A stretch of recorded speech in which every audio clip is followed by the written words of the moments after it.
right where we left off.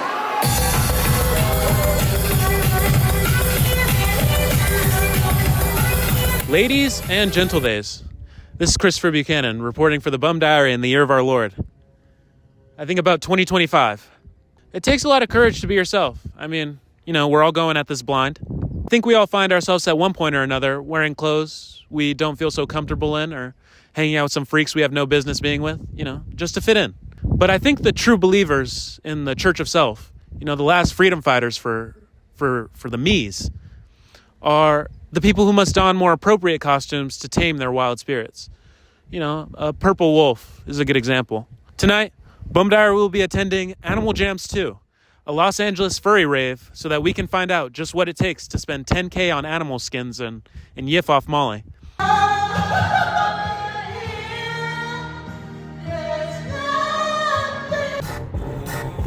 Yes, it all fell back into place. Animal Jams, you are all amazing. Thank you so much. We're playing a few more songs, and I love the energy. We're gonna bring this energy all night, right? Right?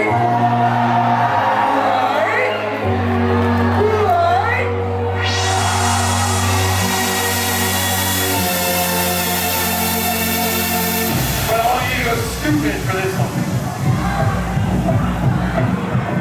Can I get your name, please? Jazz Aesthetic-kun. Do you think that being a furry is an expression of yourself inside? Or do you think that you're trying to put on a disguise so that is it something This inside? is what I want to be. This is me. Okay. This is who I wish I could be outside.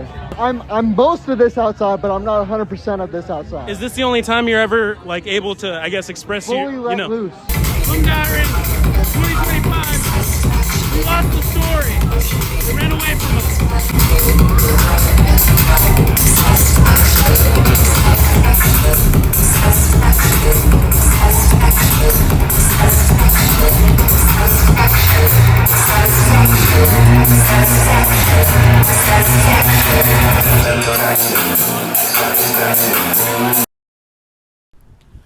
So after we attended Animal Jams 2, we did a little bit of historical digging. The furry community actually has its origins in the 70s and 80s, when they were sort of an offshoot from these big sci-fi fantasy conventions that were ruled by Star Wars and Star Trek.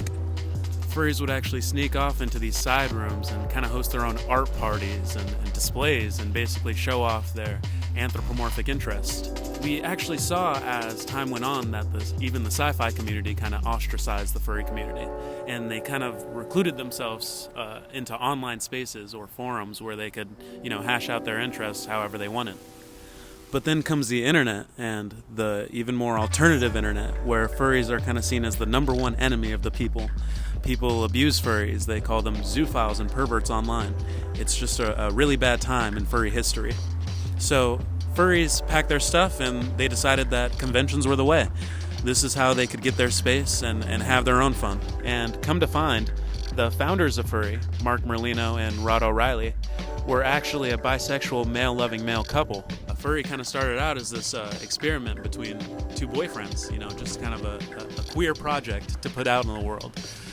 So now, naturally, we see the two communities sort of coalescing, both queer and furry, where you see a lot of furries at Pride, or you see a lot of furry parties hosted at gay clubs.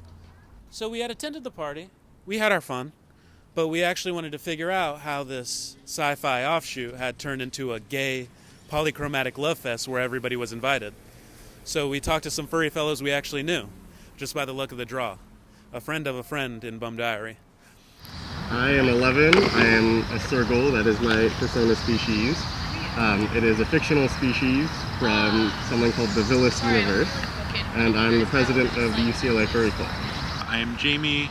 I am the outreach director of the UCLA Furry Club. I'm also a alligator. That's nice of that. So I'm sure we're all aware of the gay nomenclature of bear, and I'm just going to say that if you're looking that up, sometimes wires will be crossed, and sometimes you will see things that you didn't expect to see, and sometimes that revelation will turn into a lifelong passion for anthropomorphic animals. The first thing that needs to be said is that we are party animals. falls into the ability to let loose. And so, you know, having fun, being yourself, you're not scared to like how other people perceive you. You can't offend anybody else. It's a lot easier to just go on the dance floor and dance your heart out, because that's what this is about. It's all about acceptance and self-expression, and you know, leave it all on the dance floor, show who you are, bust out some moves. It still lies within that sci-fi context and fantasy context in general. Like, I feel like there's a lot of furries that don't necessarily do the whole like rave scene, but it's a big aspect of it.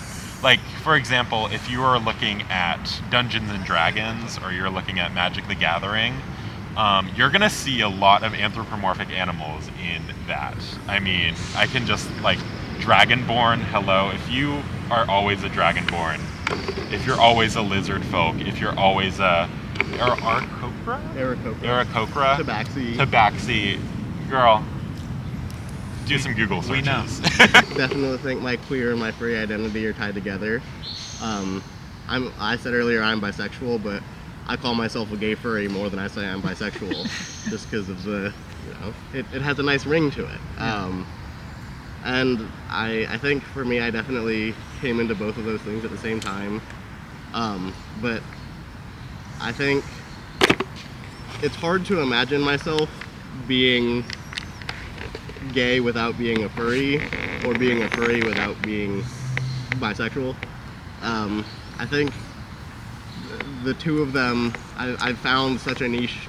Well, I guess it's not that niche, but I found such a community that I feel accepted and I feel welcome for who I am, and the two are inextricably bound together because of that, of being able to feel like I'm seen for the first time and accepted without fear of like judgment, knowing, you know, I get to go be a gay dog for 3 days at a convention, and then I get to feel like I'm being myself, and I don't have to worry about, oh, what are my parents going to think about this, or anything like that. And so it's freeing to be able to express what feels like pulling back layers on the onion of like what actually feels like me